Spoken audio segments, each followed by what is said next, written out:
Hey, what's up guys, welcome to Techna Review, and in this video let's talk about my experience of using the Redmi Note 5 Pro for a month. Now we have talked a lot about its camera, its specifications, so in this video let's find out what exactly this phone offers you. Though my experience with the phone was just for a month, but still let's find out what in this 1 month this phone has offered me as a user. So without further ado, let's begin.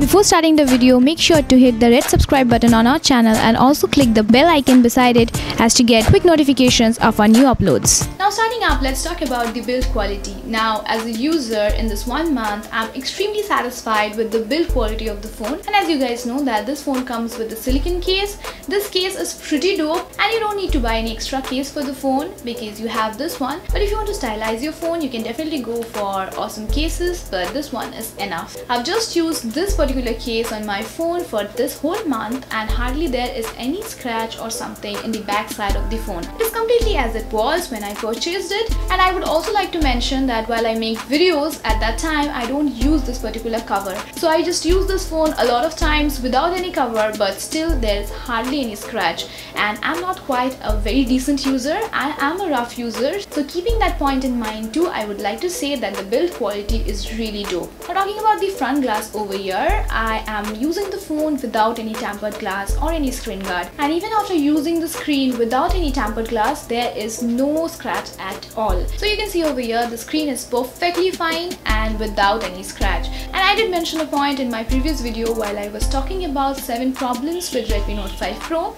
There I mentioned a point with the back glass over here, that if you keep the phone on your table, the whole phone rests on its camera lens and that might scratch the back glass over here.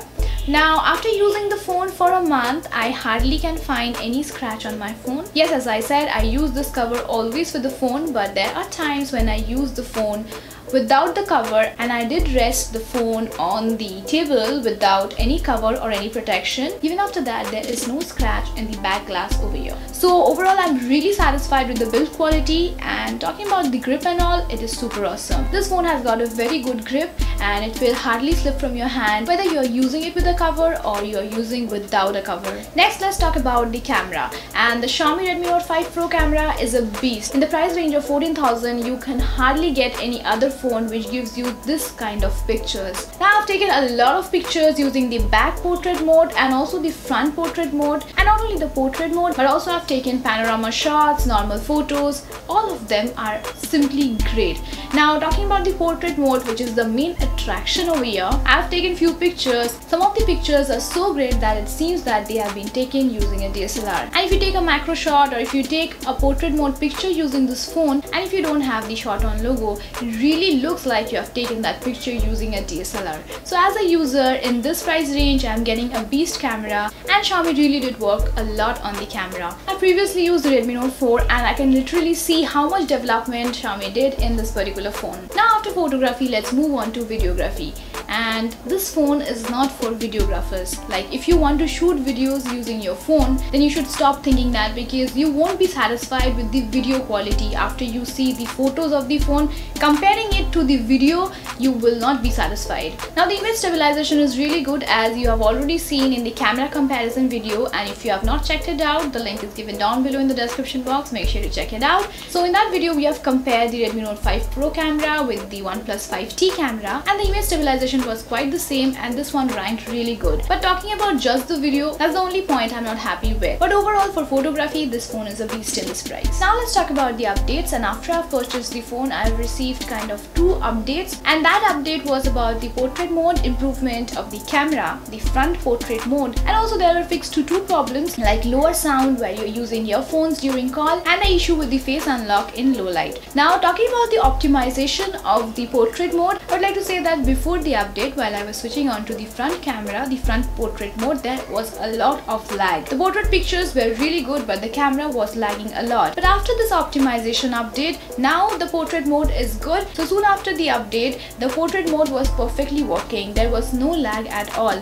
And now also if you just trigger on the front camera in the phone, the front portrait mode, you'll see that there is no lag. But a bug is still here because after some time it starts lagging. So with the update, the lagging problem in the front portrait portrait mode has reduced a bit, but it has not gone completely. But the pictures I took with the front portrait mode are really great. Talking about problem in face unlock in low light, which Xiaomi has brought a fix in this update. As I was using this phone since this whole month, I never faced an issue with the face unlock, not only in a well lighted condition but also in a low light condition. Now it is totally my experience which I am sharing with you. I never faced a problem with the face unlock of the Note 5 Pro. Now let's talk about gaming and application usage, and as we all know that this phone runs in Snapdragon 636 processor, this beast is powerful. This phone runs any high-end game really smooth without any lag. Until now I didn't face any lagging issue with the phone. Now the only thing happens when you are too much into gaming is that your phone gets heated up. It does get heated up, but which phone doesn't? Now talking about the app usage, it is great too. You can very quickly shift on to other applications without any lag. The phone is that much fast, but there are times when few application does crashes, which is really a very minor point, but I thought of mentioning it to you guys.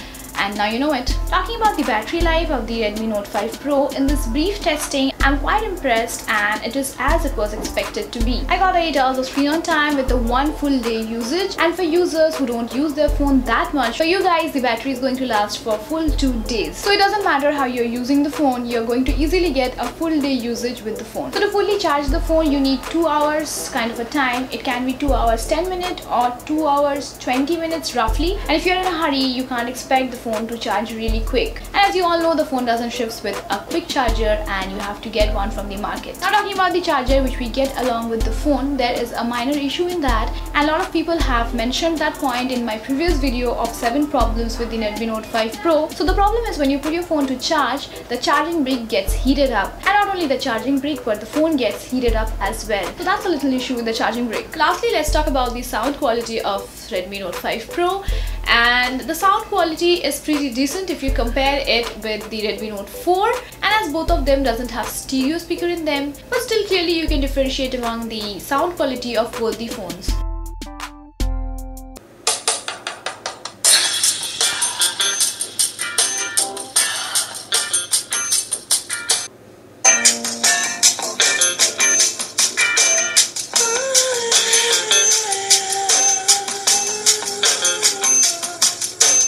Now the headphone port is placed down over here this time, which in Redmi Note 4 was in the upper portion over here. I find that that particular position of the headphone port is quite better compared to this one, because as a user I use my phone a lot of times like this. I make portrait mode videos like this, like I'm recording a particular song, or I'm just keeping my phone on table and I'm just putting in the earphones over here, and now I want to place my phone on the table like this. There is a problem, as you have your headphone jack over here, you cannot keep your phone in a portrait mode like this on a table. It continuously keeps on tilting and falling this side. So I think it was quite better to put the headphone port right up over here. So as I said, the sound quality is pretty decent comparing it to the Redmi Note 4. The sound is much louder and clearer, so not much of a complaint over here. And that was my experience with the Redmi Note 5 Pro for 1 month. Until now I'm really satisfied in making the decision of getting the phone. If you're still now confused about buying the phone, then I would suggest you that you should definitely go ahead and get this beast for yourself. And as I mentioned in my previous video too, if you are not an high-end user, then don't go for the 6GB variant. The 4GB variant is capable enough to meet all your needs. And with that I wrap up this video. If you are a Redmi Note 5 Pro user, also make sure to mention your experiences down below in the comment section. And yes, if you like this video, then do not forget to hit that like button down below, and also do subscribe to the channel. Thank you for watching, and I'll see you guys in my next video.